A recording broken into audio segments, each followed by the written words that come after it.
સમગ્ર સોરઠમાં વાતાવરણ પલટાયું છે અને અમુક જગ્યાએ કમોસમી વરસાદના ઝાપટાઓ પડ્યા છે। ત્યારે આવી સ્થિતિ વચ્ચે હવામાન નિષ્ણાંત પરેશભાઈ ગૌસ્વામી શું કહી રહ્યા છે અને ખેડૂતોને તેઓ શું સૂચના આપી છે તે સાંભળીએ।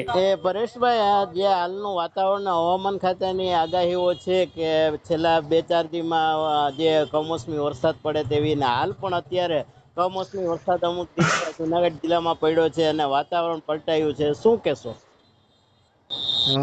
જેની અંદર ખાસ જોવા જઈએ તો છેલ્લા લગભગ 2 અઠવાડિયાથી તાપમાન ઊંચું હતું। એક હીટવેવનો રાઉન્ડ પણ 9 થી 13 માર્ચ વચ્ચે આવી ચૂક્યો છે અને એ સાથે જે ઉત્તર ભારતના પહાડો ઉપરથી વેસ્ટર્ન ડિસ્ટર્બન્સ પસાર થઈ રહ્યું હતું, એ વેસ્ટર્ન ડિસ્ટર્બન્સનો ટ્રફ છે એ ગુજરાત સુધી લંબાયો, એટલે ઊંચું તાપમાન અને વેસ્ટર્ન ડિસ્ટર્બન્સનો ભેજ એને કારણે જે 700 HP લેવલે એક સર્ક્યુલેશન બન્યું છે, તો એ સર્ક્યુલેશનને કારણે રાજ્યના અલગ અલગ વિસ્તારોની અંદર અત્યારે માવઠાના ઝાપટા પડી રહ્યા છે। કોઈ જગ્યાએ થંડરસ્ટોર્મ એક્ટિવિટી પણ થઈ રહી છે। જે વિસ્તારમાં થંડરસ્ટોર્મ એક્ટિવિટી થઈ રહી છે ત્યાં ગાજવીજ અને પવન સાથે વરસાદ વરસી રહ્યો છે, તો કોઈ વિસ્તારની અંદર સામાન્ય ઝાપટા પડી રહ્યા છે। અને ઓલ ઓવર જોવા જઈએ તો ગુજરાતનું તાપમાન છે એ લગભગ 4 ડિગ્રી જેટલું ઘટી ચૂક્યું છે। એટલે આ જે અસ્થિરતા છે અત્યારે આપણા ગુજરાત ઉપર સક્રિય છે અને આને આપણા ગુજરાત ઉપરથી પસાર થતા લગભગ 36 કલાક જેવો સમય લાગશે। એટલે આજે 19 તારીખ અને આવતીકાલે 20 તારીખે સાંજ સુધી હજુ પણ રાજ્યના અલગ અલગ વિસ્તારોની અંદર માવઠાની અસર થાય તેવી શક્યતાઓ છે ને 20 તારીખે સાંજેથી પછી આપણે આ અસ્થિરતામાંથી અને આ માવઠાના ઝાપટામાંથી મુક્તિ મળી જશે। પરેશભાઈ, સોરઠને કેટલું આનાથી નુકસાન? આમ જોવા જઈએ તો રવિ પાક જે હતા, શિયાળુ પાક હતા, એમાં મોટા ભાગના પાકો છે એમાં હાર્વેસ્ટિંગ થઈ ગયું હતું। અમુક જગ્યાએ પાછોતરા ઘઉં હતા, એ ઘઉં ઉભેલા હશે, ઘઉંના પાકને નુકસાન થશે।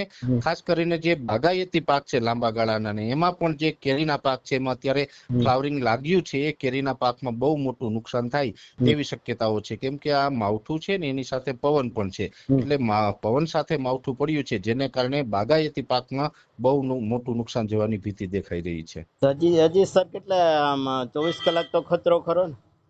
હા, ચોક્કસથી હજી 24 કલાક જેવો ગુજરાત ઉપર ખતરો છે। જોકે આવતીકાલે 20 તારીખથી એટલે કે આજે મોડી રાત સુધી આ ઝાપટાનું પ્રમાણ અને વરસાદની તીવ્રતા વધારે રહેશે। આવતીકાલે સવારથી તીવ્રતા ઘટી જશે, છતાં પણ એકદમ સાવ વરસાદ બંધ નથી થવાનો। તીવ્રતા આવતીકાલથી ચોક્કસ ઘટી જશે અને ઓછી તીવ્રતા સાથે પણ 24 કલાક સુધી વરસાદ છે કન્ટિન્યુ ચાલુ રહેશે। ખેડૂતોને કોઈ ધ્યાન રાખવા જેવી બાબત અંગે કોઈ જાણકારી આપશો?